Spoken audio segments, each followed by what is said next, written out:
2 new RFM News for our sponsor Guardian Jewellery, Toronto Town Square and the Esplanade, Warners Bay. It's 2 o'clock. Good afternoon. I'm Jacinta Lee with 2 new RFM Hunter News. Liberal Party members say the removal of regional minister roles from the Baird government cabinet won't adversely affect the Hunter's growth.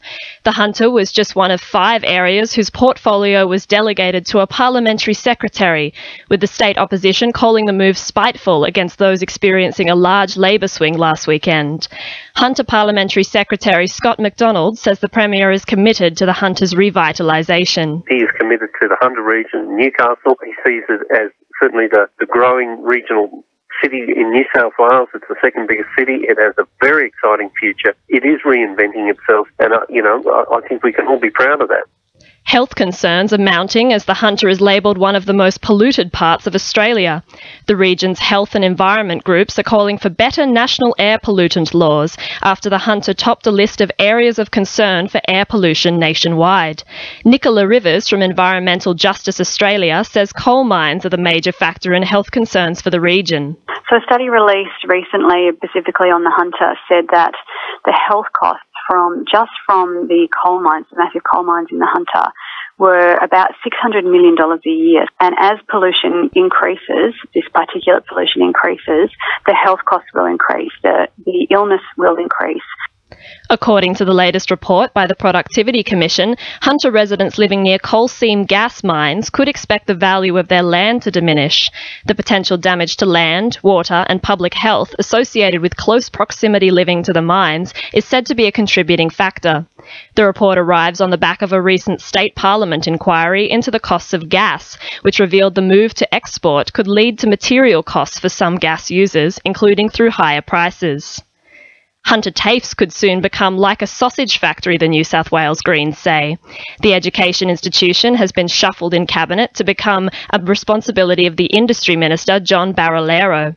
Greens MP John Kay says TAFE will be pushed over the edge, competing in a market driven by low costs and low quality educational outcomes. It focused on individual students and their educational needs. Putting it into a skills portfolio means it'll be only focused on how many skills training packages it can churn out. No longer will there be an interest on the individual student. It'll just be about numbers and students through the door. Cessnock City Council is announcing a wide range of additional drainage works in their updated drainage construction program. The changes aim to reach properties and smaller sub-catchment areas in the event of widespread flooding, with the council's Floodplain Management Committee continuing to meet regularly and address mainstream flooding issues.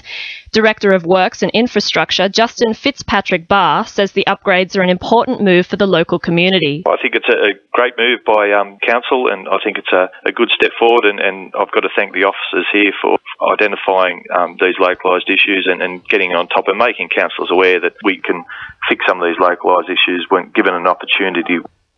Anyone seen illegally camping in public parks, reserves or beaches of the Hunter this long weekend will have to explain themselves to rangers. Council is increasing enforcement by providing information, issuing warnings and asking illegal campers to comply in moving from public areas or risk a fine.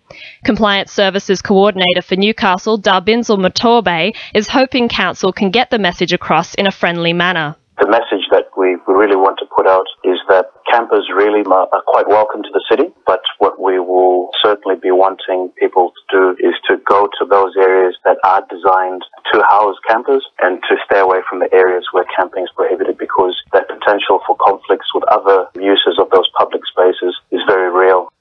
In finance, the All Ords is up 64.1 points at 58.80, and $1 Australian dollar is buying 76.41 US cents.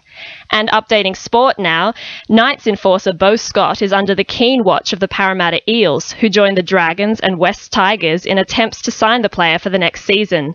His contract with the Knights will not expire until 2017, but a get-out clause releasing him on compassionate leave for a family issue could see him snapped up at the end of this season. Knights Chief Executive Matt Gidley claims Scott did not approach him before the clause expired yesterday.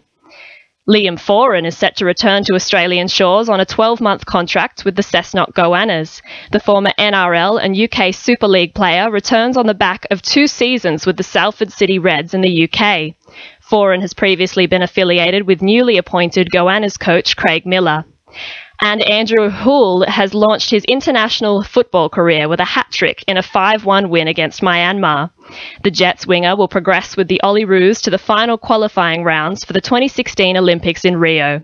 2 New RFM News Time is 2:05. You don't